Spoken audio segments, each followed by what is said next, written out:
मेरे वक्तव्य शुरू होने से पहले मैं ये जो धरती है बाचिया सरपोटा की धरती को नमन। इस मंच पे जो जिनकी प्रतिमाएं लगी हैं, इन सारे महापुरुषों को मेरी ओर से नमन करना चाहूंगा। जिस महान व्यक्ति ने हमारे भारत देश का एक महान संविधान बनाया है, विश्व का सबसे बड़ा जो लिखित संविधान बनाया है, बाबा भीमराव अंबेडकर जी को नमन। उस संविधान में आदिवासी समाज का प्रतिनिधित्व करने वाले जयपाल सिंह मुंडा जी को नमन। और इस आदिवासी इलाके के अंदर जब राजा रजवाड़ा अंग्रेजों का जो शासन चलता था, उस दौरान एक भुखमरी चलती थी। तो रॉबिनहुड पांडे के नाम से जो अमीरों को लूट के गरीबों को, जो भुखमरी से जो मर रहे थे लोग, उनको खिलाने का काम करते थे। उन रॉबिनहुड पांडे टाटा मामा को नमन करना चाहूंगा। इस पूरे इलाके में अगर भक्ति के क्षेत्र में बात करें और भक्ति के माध्यम से, शांति के माध्यम से आदिवासी समाज के अंदर जन जागृति लाके अंग्रेजों और राजा रजवाड़ों की गुलामी से बाहर लाने का काम किया। गोविंद गुरु महाराज को भी नमन करना चाहूंगा। इन्हीं क्रम में हमारे जितने जो योद्धा हैं, और हम मां बालेश्वर जी को नहीं भूल सकते, जिन्होंने इस बांसवाड़ा पूरे जिले के अंदर आदिवासी समाज हो, अन्य समाज हो, सारे समाजों को एकजुट करके यहाँ के हक अधिकार को लेके इस क्षेत्र में काम किया। उनको भी नमन करना चाहूंगा। और मैं कोशिश करूंगा कि जितने जो महापुरुषों के मैंने जो नाम लिए,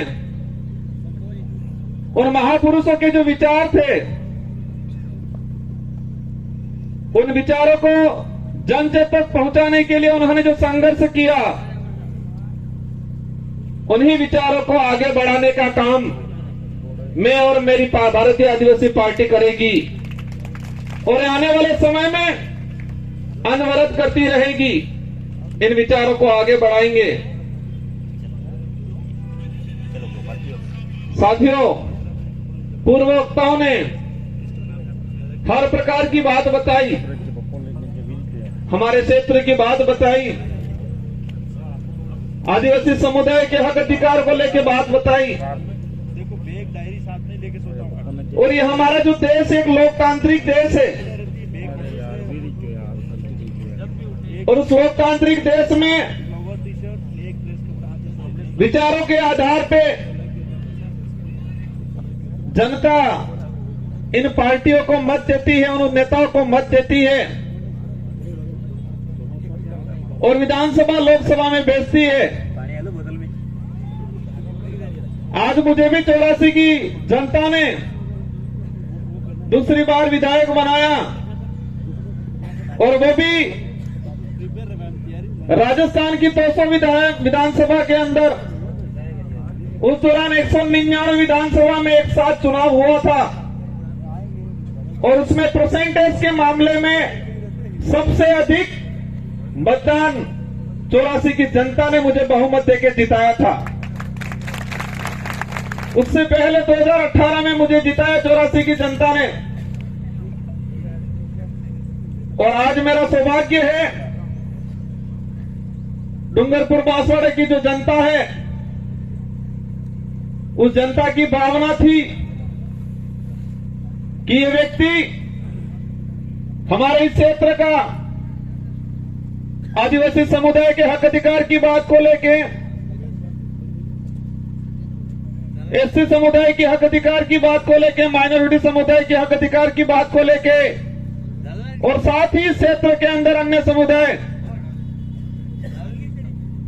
जो मानवता में विश्वास करता है, इन सारे लोगों की जो भावना है, उनकी बात है लोकसभा में ये व्यक्ति पहुंचाएगा। ये आपने विचार किया और आपके विचारों से हमारे पार्टी की जो सिलेक्शन प्रणाली है, इस 12 दिवसीय पार्टी में हाईकमान नहीं होता है और इस पार्टी में हाईकमान आम जनता, आम कार्यकर्ता होती है। और आपकी भावना के अनुरूप मुझे इस लोकसभा क्षेत्र का सांसद प्रत्याशी बनाया और मैं उम्मीद करूंगा कि जिस भावना से आपने मेरा सिलेक्शन किया है, उसी भावना से मेरा इलेक्शन भी करोगे, ये मुझे उम्मीद है आप सबसे। मैं आप सबको भरोसा भी दिलाना चाहूंगा, इस देश को आजाद कराने में इस क्षेत्र के अंदर आजादी से पहले जो शोषणकारी नीति वाले लोग थे, उनके खिलाफ ये जो जितने जो महापुरुष हैं, उन महापुरुषों ने अपने विचारों के माध्यम से इस क्षेत्र में जन जागरण किया, लोगों को जागरूक किया और अपने हक अधिकार के प्रति लड़ने के लिए प्रेरित किया। और मैं वही विचार, ये जो महापुरुष हैं, उन महापुरुषों के जो उद्देश्य थे, इन उद्देश्यों को उन्हीं के विचारों के माध्यम से मैं पूरे करने की कोशिश करूंगा। साथियों, आज का जो कार्यक्रम है, अनुसूचित क्षेत्र में आरक्षण व्यवस्था, आरक्षण को लेकर महासम्मेलन,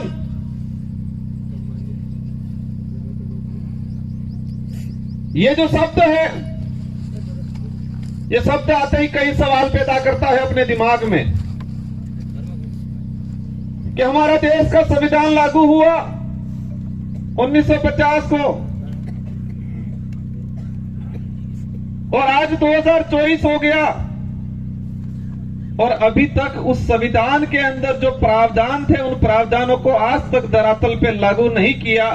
उस बात को लेके बांसवाड़ा, डूंगरपुर और पूरे देश का SC/ST माइनॉरिटी समुदाय संविधान को धरातल पे लागू करो, उस बात को लेके आंदोलन कर रहा है।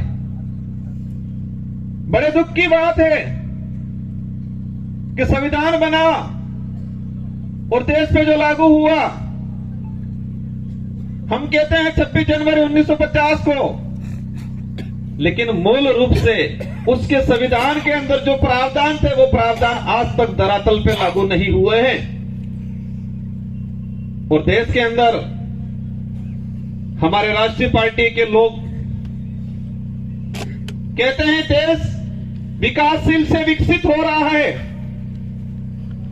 कहते हैं विश्व के अंदर हमारे भारत देश एक विकसित राष्ट्र की श्रेणी में आने लग गया है। लेकिन देश के अंदर देखा जाए,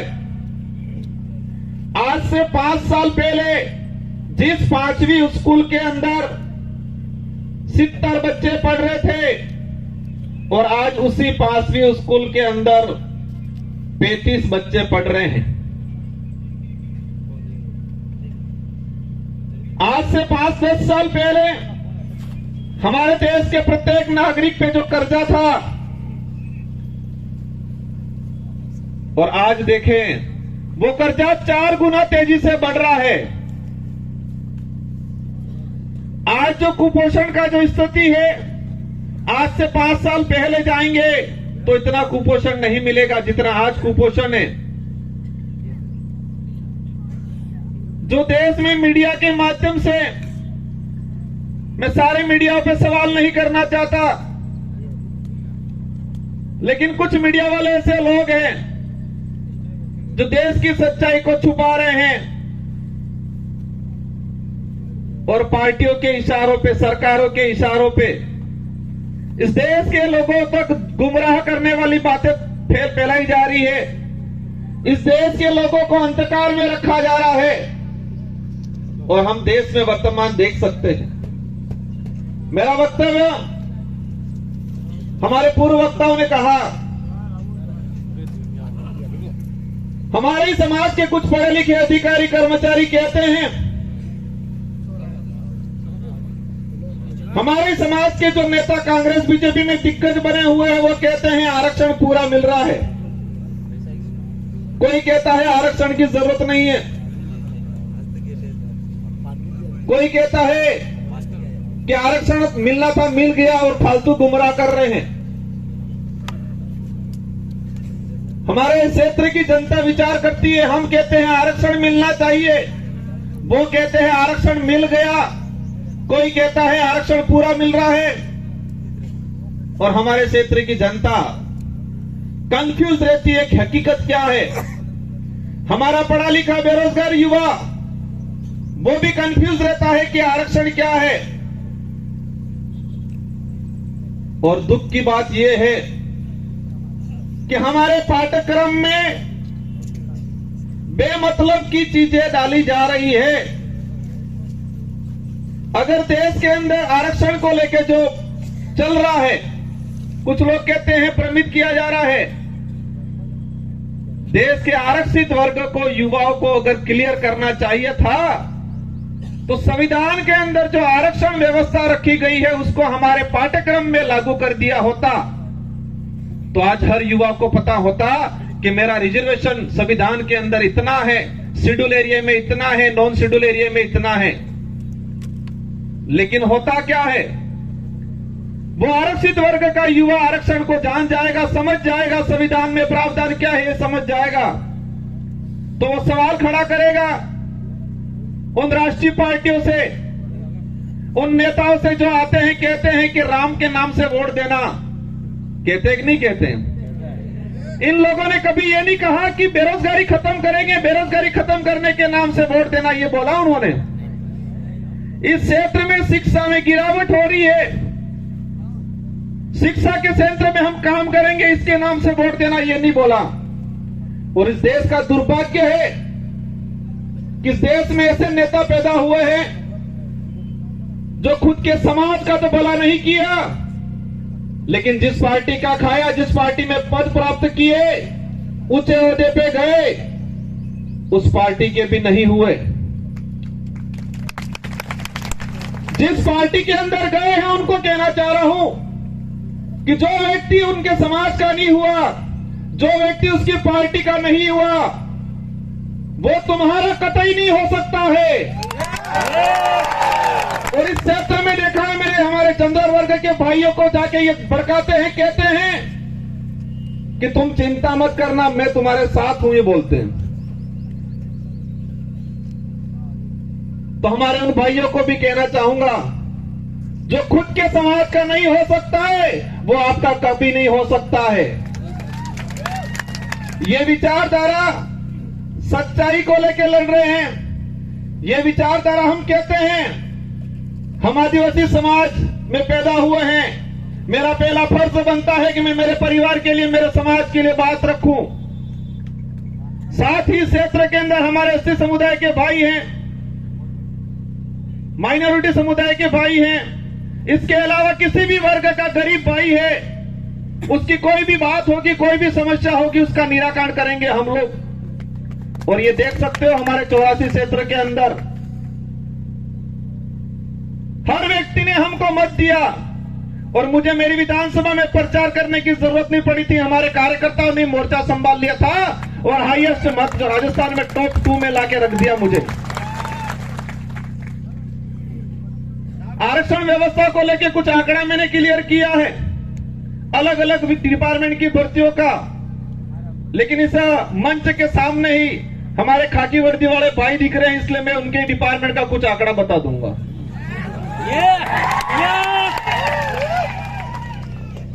मैंने एक लेटर लिखा था 2020 में कि अनुसूचित क्षेत्र के अंदर आरक्षण व्यवस्था को लेके 2013 के अंदर जो अधिसूचना जारी की है वो इस क्षेत्र के लिए काला कानून है, ये वर्ड यूज किया था मैंने अनुसूचित क्षेत्र के 1700 सरपंचों को पत्र लिखा था, सारे एमएलए एमपी को पत्र लिखा था, पूर्व एमएलए प्रधान को पत्र लिखा था। मैंने 2000 के करीब लेटर लिखे थे और उस लेटर में हेडिंग लिखी थी कि 2013 की अधिसूचना आदिवासी समुदाय के लिए काला कानून है, ये वर्ड यूज किया था मैंने, और उसी वर्ड को मैं आज एक्सप्लेन करना चाहूंगा मैंने क्यों बोला था। ये समय का अभाव है, मैं शॉर्टकट निपटूंगा। हमारे साथ जो अन्याय हुआ है, हमारे साथ जो धोखा हुआ है, हमारे युवाओं की भावनाओं के साथ खिलवाड़ हुआ है, वो सभी गांठ बांध के रखना है, वो गुस्सा अंदर समाहित करके रखना है। और जब लोकतंत्र में एक अवसर आता है हर 5 साल में, उस दिन ये बदला एक साथ लेना है और उनका रगड़ा निकालना है। 2013 की अधिसूचना हुई पुलिस डिपार्टमेंट की भर्ती 2013, 2016 और 2018, 3 भर्तियों के अंदर 2312 कुल पद आए।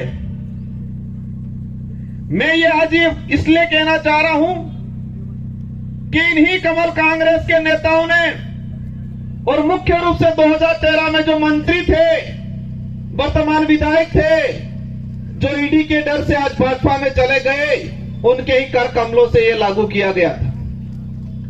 अब इसमें क्या है प्रावधान? इन 3 भर्तियों की बात करें, कांस्टेबल भर्ती 2312 कुल पद आए। प्रावधान यह किया गया 45% एसटी को, 5% एससी को और 50% ओपन कैटेगरी को दे दिया जाएगा।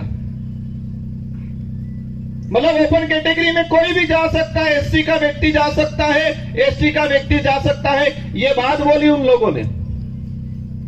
लेकिन आंकड़ा क्या आता है? मैं ऑल ओवर अगर बात करूं, एससी को मिले 828, 2312 में से एसटी को मिले 828 और वो 35% पद मिले, 45% पूरा नहीं मिला। वही बात करें ओपन कैटेगरी के जो पद आए 1156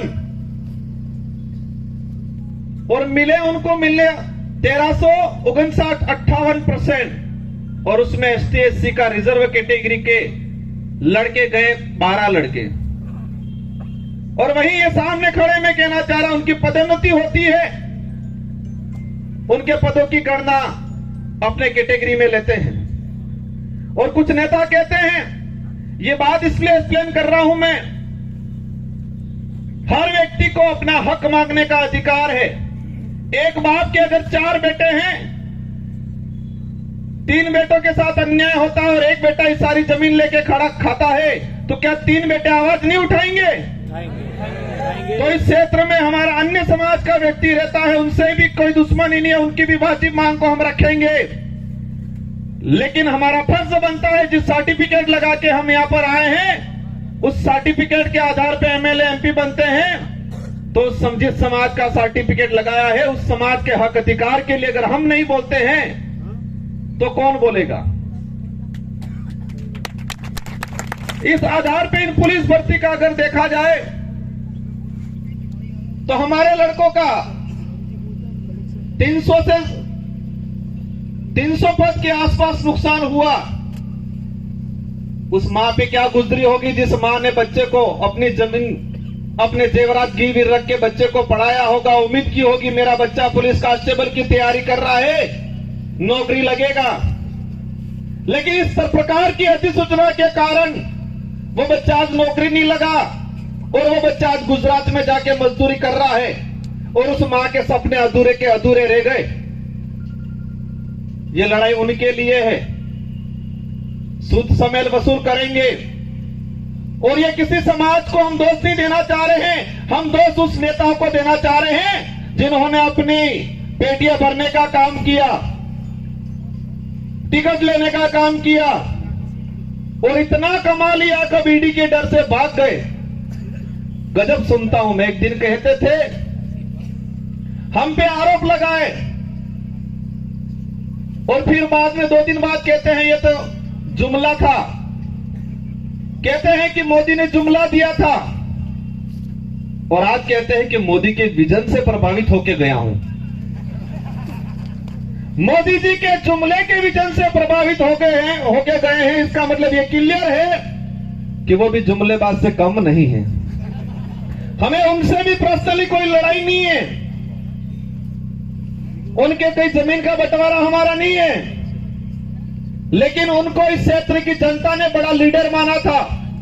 हमारे बड़े बुजुर्गों ने आशा रखी थी उनसे कि ये नेता है बड़ा, हमारे लिए, हमारे क्षेत्र के लिए कुछ अच्छा करेगा। इन आशाओं पे पानी फेरने का काम किया है। मुझे कई जगह से जानकारी मिली, बुजुर्ग लोग जो रात दिन उस आदमी के लिए, उस पार्टी के लिए घूमते थे, खुद का पैसा खर्चा करके इन लोगों ने कई जनों से दुश्मनी ले ली उस व्यक्ति की वजह से, उस पार्टी की वजह से, और आज बेचारे वो बुजुर्ग लोग रो रहे हैं। आपको चिंता करने की जरूरत नहीं है। पूरे देश के अंदर यही भारत आदिवासी पार्टी है जो सच्चाई को लेकर लड़ने का काम करेगी। और आप देख सकते हो, उदयपुर संभाग की बात करें कि कांग्रेस कभी नहीं बात कर रही है कि शिक्षा अच्छी मिलनी चाहिए, स्कूलों में व्याख्याता लगने चाहिए, बेरोजगारी खत्म होनी चाहिए, हमारा अनाज जो पक रहा है उसको एमएसपी रेट मिलनी चाहिए, बात नहीं करेगी। बीजेपी भी वो बात नहीं कर रही है। बीजेपी कह रहे हैं मैं किसी भगवान या किसी धर्म का विरोधी नहीं हूं, लेकिन जो धर्म के नाम से, भगवान के नाम से वोट लेके राज करने का काम करते हैं, ऐसे लोगों का मैं घोर विरोधी हूं और विरोध करता रहूंगा। यहां पर हुआ था, जिनको आज हम ज्ञापन देने जा रहे हैं, ये माही विस्थापित होके लोग कटेनावर पे, ये माही डैम से विस्थापित होके लोग प्रतापगढ़ में रह रहे, आपके आसपास तो रह रहे, लेकिन मध्य प्रदेश के नीमच के अंदर लोग रह रहे हैं। और जो ये डांस ऑफ इंडिया में जो 5 बच्चियां गई थी, जिनका आपने सबने नाम सुना होगा, गली गर्ल्स के नाम से जो लड़कियां हैं, नीमच में रहती है, झोपड़ियों में रहती है, उनके मां बाप मजदूरी करते, आज तक भी उनको जमीन का पट्टा नहीं मिला है। वो नीमच के नहीं है, ये माही से विस्थापित होके गए हुए लोग हैं। और आज कह रहे हैं हमारे यहां के लोग विस्थापित होके गए, उनको जमीन नहीं मिला आज तक। हमारे इन महापुरुषों ने अपनी जान गंवा दी इस क्षेत्र में सामाजिक जन जागरण के लिए, हक अधिकार के लिए। उनके नाम से नामकरण नहीं करना है, और ऐसे नाम से नामकरण करना चाह रहे हैं। करना है तो इस क्षेत्र में जो लोग थे, किसी भी समाज का व्यक्ति हो, एससी का हो, ओबीसी का हो, किसी भी जिस व्यक्ति ने इस क्षेत्र के लिए काम किया है, मामा बालेश्वर आदिवासी नहीं थे, लेकिन आदिवासी समाज आज उनको भगवान की तरह पूछता है, क्योंकि आदिवासी के लिए काम किया। हम हर उस व्यक्ति का, हर उस समाज का सम्मान करेंगे जो मानवता में विश्वास करता है, और उस हर व्यक्ति और उस हर धर्म का विरोध करेंगे जो छुआछूत, भेदभाव, ऊंच नीच करता है, उन सबका हम विरोध करेंगे, क्योंकि ये देश संविधान से चलता है। और आज बात करें, एक नारा लगाया जा रहा है 400 पार। क्या नारा लगा रहे हैं? 400 पार। अंग्रेजों और मुगलों ने इस देश को कम लूटा था, उससे भी खराब स्थिति से ये लोग इस देश को लूट रहे हैं। इसका असर आदिवासी या एससी को ही नहीं है, इसका असर पड़ेगा हर वर्ग के व्यक्ति को, आने वाले समय में भुगतना पड़ेगा। ये लोग बहुत बुरी तरीके से इस देश को लूट रहे हैं। एक वक्त था 2013 के अंदर वो नारा लगाते थे वही वो व्यक्ति कि न खाऊंगा न खाने दूंगा, और आज जितने देश के अंदर खाने वाले लोग थे, उन सबको वो साथ में मिला के कह रहे कितना लाओ लाओ, बंटवारा करते हैं। ये सारी बातें होगी, लेकिन हमको करना क्या है? हमको उनको सबक सिखाना है, उन नेताओं को एहसास कराना है कि ये राजतंत्र नहीं, ये लोकतंत्र है, और इस लोकतंत्र में संविधान ने जनता को ताकत दी है, जिसे हम लोकतंत्र की कुंजी कहते हैं, जो वोट है, और हर 5 साल में उसका अवसर आता है। आज मुझे कहते हैं एमएलए साहब बहुत बड़ा दिग्गज आदमी है, बहुत पैसा है ये कहते हैं, टक्कर लेनी पड़ेगी ये कहते हैं। मैंने कहा मैं नहीं लड़ रहा हूं, डूंगरपुर बांसवाड़ा की जनता चुनाव लड़ रही है और ये जनता पैसों के लिए चुनाव नहीं लड़ रही है। ये जनता सुख सुविधाओं के लिए मेरे साथ नहीं है, ये जनता स्वाभिमान के लिए है। इस जनता के अंदर जो साथ मेरे साथ जुड़ रहा है, संगठन के साथ जुड़ रहा है, उस प्रत्येक व्यक्ति के अंदर स्वाभिमान जगा है, अपने आने वाली पीढ़ी के लिए कुछ कर गुजरने की ताकत जगी है, इसलिए मेरे साथ जुड़े।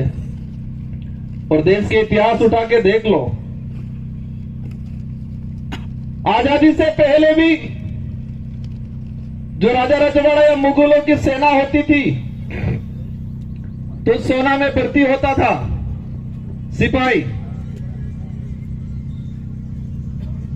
तो सैलरी के लिए होता था, तनख्वाह मिलती थी, या किसी राजा से एग्रीमेंट होता था, सहयोग में पूरी सेना भेजता था तो रियासत क्षेत्र की कुछ जमीन को लेकर सौदा होता था।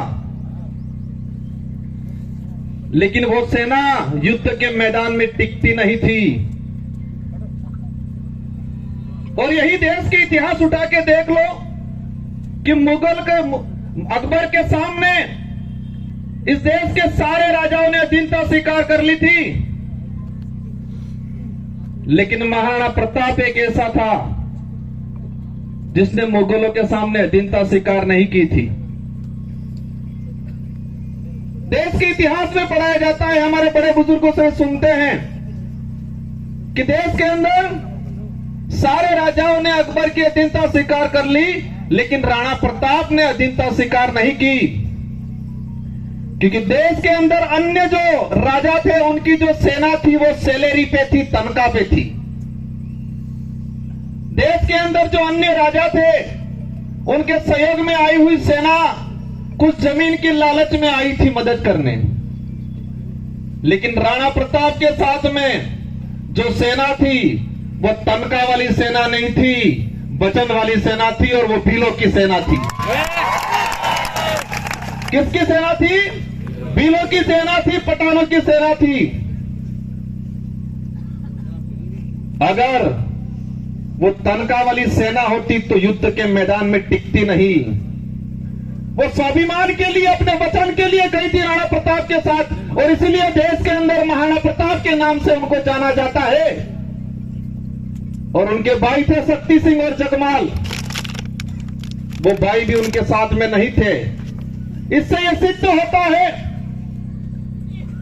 कि महाराणा प्रताप को किसने साथ दिया। उनके परिवार के लोग भी हट गए थे, वो भी मान सिंह की गोद में जाके बैठ गए थे। उस कुल के लोग हैं ये। और मुझे पता है कि कांग्रेस और बीजेपी के बहकाव में आके उनसे पैसा लेके ये काम नहीं करेंगे। ये लोग स्वाभिमान के लिए काम करेंगे, ये वचन के लिए काम करेंगे, आने वाली पीढ़ी के लिए काम करेंगे। मेरी बात को आप समझ गए होंगे कि हमारे लोगों ने महाराणा प्रताप को वचन दिया था, तनख्वाह नहीं ली थी। फौज में हमारे लोग भर्ती नहीं हुए थे, तनख्वाह की बेसिस पे नहीं हुए थे। पूरा गांव के सिपाही लोग, जवान लोग गए थे, वो वचन दिया था। और इस लड़ाई में, इस मैदान लोकसभा क्षेत्र में मुझे उम्मीद है पैसों वाली सेना नहीं टिकेगी, वचन वाली सेना टिकेगी।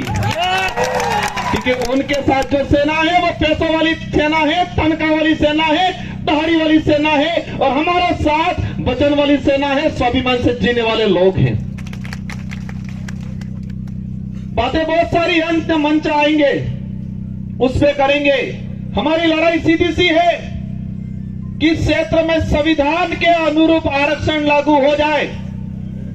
यहां का कलेक्टर, एसपी, संभागीय आयुक्त क्लियर कर दे कि संविधान के भाग इसमें 5वीं अनुसूची के तहत क्या प्रावधान है, कितना आरक्षण मिलना चाहिए। आरएस भर्ती की अगर बात करें, हमारी जो मांग है दूसरी, प्रशासनिक सेवा के अंदर हमारे यहां के लोगों को प्रतिनिधित्व मिलना चाहिए। हमको एक लेलूपोट दे दिया, दिनेश सेवा के अंदर भर्तियां देंगे, पद देंगे। और उसमें भी मैंने देखा 3 भर्तियां 2013, 2016, 2018। अनुसूचित क्षेत्र के अंदर अधीनस्थ सेवा के 109 पद आए, एसटी के लोगों को मिले 42, ओपन कैटेगरी में गए 67 और एससी समाज को मिले 0 और ओबीसी वालों को तो पता ही नहीं है कि हम है कौन, हम आते कहां है वही नहीं पता है उनको। और मैं कहता हूं इस क्षेत्र से अगर ओबीसी की किसी ने आवाज उठाई थी, राजकुमार रोत ने उठाई थी। हम हर व्यक्ति की बात करेंगे, लेकिन हमारा हक किसी को मारने नहीं देंगे। एससी समुदाय को 0 सीट तीनों भर्तियों में और अधीनस्थ सेवा के अंदर 67 पद आए, उसमें एसटी एससी रिजर्व कैटेगरी का एक लड़का नहीं गया। हमारे साथ 13 से 14 अधीनस्थ सेवा के आरएस अधिकारियों के पद मारे गए। इसका गुनहगार कौन? जो ईडी के डर से भाजपा में गए वो है। ये लड़ाई बेरोजगारों की लड़ाई है। ये लड़ाई हमारे क्षेत्र में शिक्षा के क्षेत्र में क्रांति वाला लाने की लड़ाई है। हम सबको लड़ना है। ये चुनाव जीतने तक का उद्देश्य नहीं है, नारे लगाने या पार्टी का नाम लेने तक का उद्देश्य नहीं है। सागवाड़ा लाइव न्यूज, जी हां, लेटेस्ट खबर पाने के लिए चैनल को सब्सक्राइब कीजिए, वीडियो को लाइक कीजिए और शेयर कीजिए। धन्यवाद।